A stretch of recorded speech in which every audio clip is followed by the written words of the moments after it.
Focus on middle market debt, which I describe as $3 to $50 million.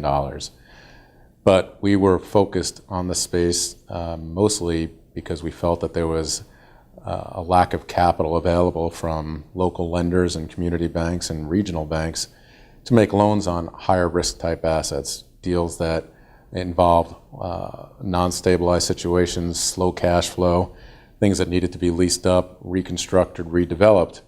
And what you find is in our space with private lenders, there really aren't a lot of groups out there that have a platform that can take on the institutional capital that really is necessary to invest in these types of projects. And so we made a very concerted effort to, number one, build a platform by investing in people and technology and all the things that you need to attract institutional capital, and at the same time build a track record with insurance company capital. And even though it wasn't discretionary early on, it helped us build a track record. And then we wanted to build a brand, because the brand is so important to brokers and everybody else. They need to know who they're borrowing from, what the reputation is.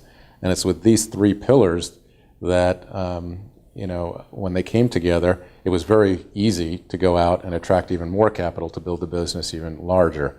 And so the idea behind Acres is let's become the premier lender, private lender in the middle market space.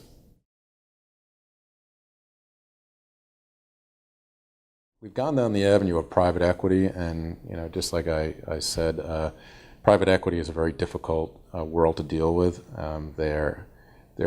They're essentially misaligned with operating businesses like ours. Their goal is to get a 2 times, 3 times multiple, and how they do that is by aligning themselves with companies like ours. And the problem with these types of groups is they research it, and then they discover something else that comes along that will get them a 4 times multiple as opposed to a 3 times multiple. So we decided a couple of years ago that we're not going to pursue private equity capital anymore, and focused on insurance companies, endowments, pension funds. And what we did was start up a capital raise for a commingled debt fund, a $250 million fund, which is geared towards family offices, high net worth individuals, nonprofits, endowments. And we're about to close on that fund, have an initial closing on that fund. But more importantly is we've gone out and sought out other groups that are interested in our space, high yield debt, across the nation. And I think, as I mentioned before, there's not too many groups out there that can take in institutional capital.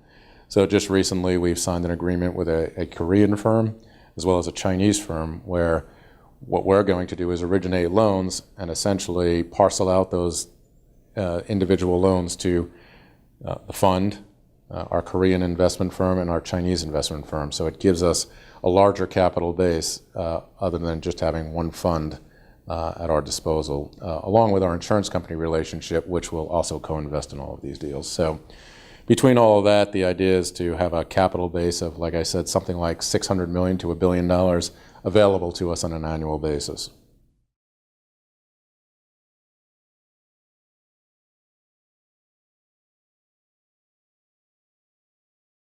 We actually are a lender, a first mortgage lender on a property that's a pre-development situation up in New Jersey.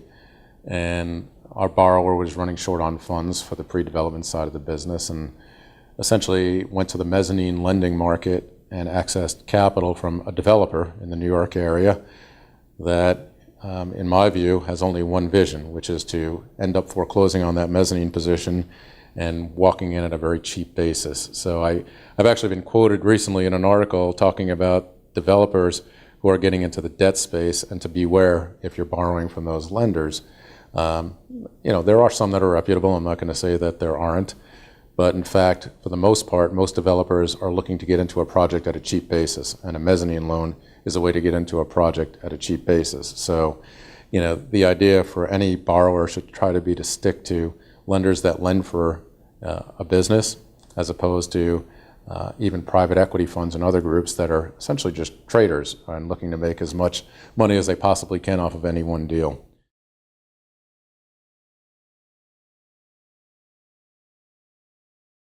I was actually just talking to one of your colleagues in one of these mock interviews, and he's an architect by trade, and I suggested to him that if you want to cross over into something more in line with finance, which sounds like he wanted to do, use that strength that you have, use that power that you have in architecture to get you to the place you want to be, even if it means taking a step back, because people in those companies that are hiring you value your experience in that role. They're not going to hire you out of school based on what you've learned in school. They're going to hire you in their firm because you have a strong foundation in architecture or engineering or law, and they're going to want to use that from you. And I would say sell that to them. Sell it to them, and even take a step back in an organization, take a role that you don't necessarily want, but it's getting you to the place where you need to be, which is the firm that you want to be in, and eventually to a role that you want to be in. It's something I did early on in my career. In order to get into real estate, I had to take my accounting background and get a job as an accountant in a real estate firm, which is what got me into doing other things in that firm.